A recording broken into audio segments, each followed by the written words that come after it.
Welcome back everybody, it's DestinysJesus here. Today I've got a brand new video and we're breaking down the best ways for you guys to prepare for Churro in CS. If you haven't heard, we've got Churro in CS starting on the February the 4th and it's going on the whole way throughout 2021 with non-stop Churro in CSs. It also means we're probably going to likely have Churro cash cups that you guys need to prepare for, so this is going to cover all of those different eventualities. We're basically looking at the best ways to practice efficient Churro depending on what your weaknesses are, how to make sure that you're understanding your roles in Churros, and we're breaking down the different roles and what you need for them and how to play to your strengths, and then also just a couple of different things for finding teammates and some other last minute tips that will be very useful for you guys. If you enjoyed this video, make sure to leave a like and also subscribe if you're new. First things first is to understand the importance of efficient Churro practice. What I mean by efficient Churro practice is practice that works on your weaknesses. Now, not all of you guys watching this video are going to be having the same weaknesses, not all of you guys are going to be at the same skill level. That's why I can't just recommend one blanket statement for all of you guys watching this saying, play 3 hours of customs and then 2 hours of arena and you'll be good for Churro in CS. It doesn't work like that.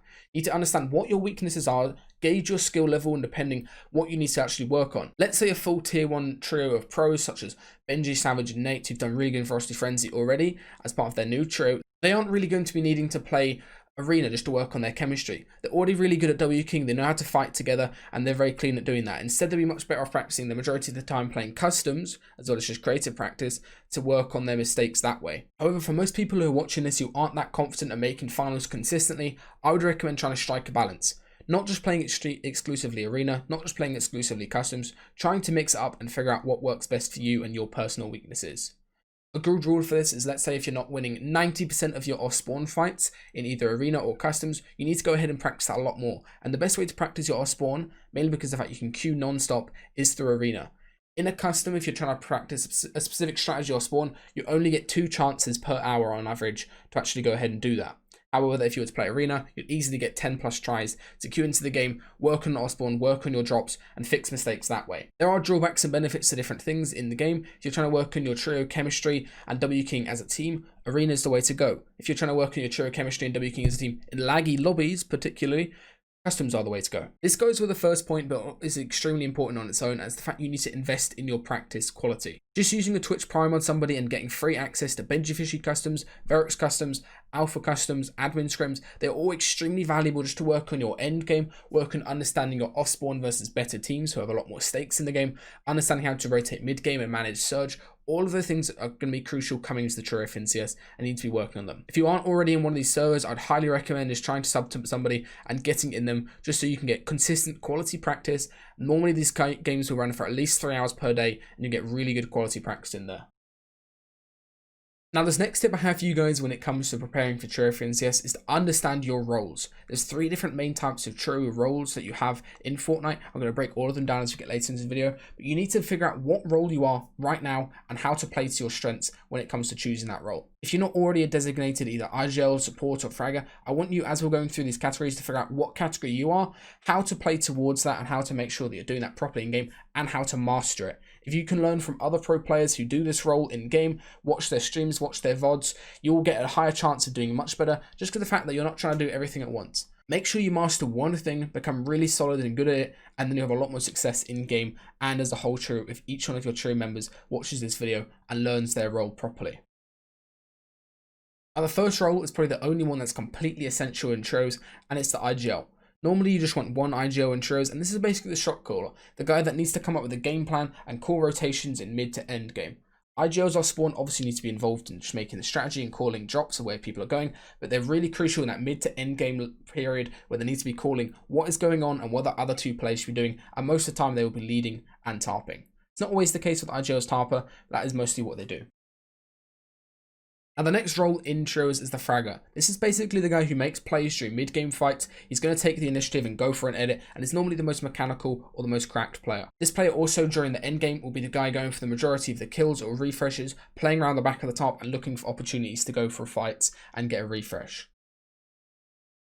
Now, the next type of player in trios is the support player. This is the guy who's kind of acting as the middleman. They can be helping the fragger by going for refreshes and end game, or going in for just supportive sprays and helping the fragger get kills during mid game. But their main role is just kind of fill everything else that needs to be covered.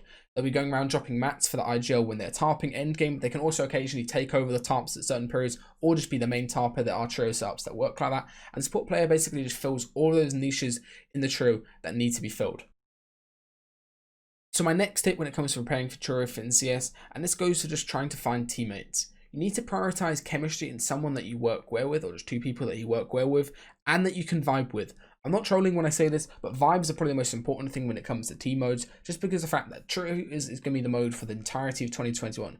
You're basically, when you're deciding on a trio, you're going to be trying to find somebody that you're going to be in a Discord call with for the next year straight, and I'm not joking when I say that. So you need to make sure that your vibes are very good, you're either friends with them at the moment, or you just basically play a lot with them and you've got very good chemistry together. Now for you guys who are kind of lower on the PR, maybe zero earnings, I would highly recommend just trying to find something that you're friends with and that you can improve together with. And this also removes any chance of you getting snaked. Probably the worst thing in shows is when somebody snakes last second, but if you are playing with somebody you know with well, and you're both in the similar boat where you can improve together, you will remove that chance of happening. Also, the very nice thing when it comes to if you just decide your roles earlier, when it comes to trying to find a team, if you know your roles, you can build a team around the fact that we need to find an IGL for us. We need to find an extra Fragger player. Do we know anybody that's really cracked and would fill that role and we get along with? That makes it so much more simple if you understand your roles and if you can understand how you're going to be trying to find your teammates that fit those roles. There are different team setups where you just have an IGL, maybe 2 support players, or an IGL and 2 fraggers. Those can work, and there's definitely in cases in the past where they work. I'd highly recommend trying to find one of each type for your trio and just trying to get into your developing where you're growing together as a trio. You've got really good chemistry and really good vibes throughout the entirety of the year, and you can just work on improving each one of your gameplay throughout.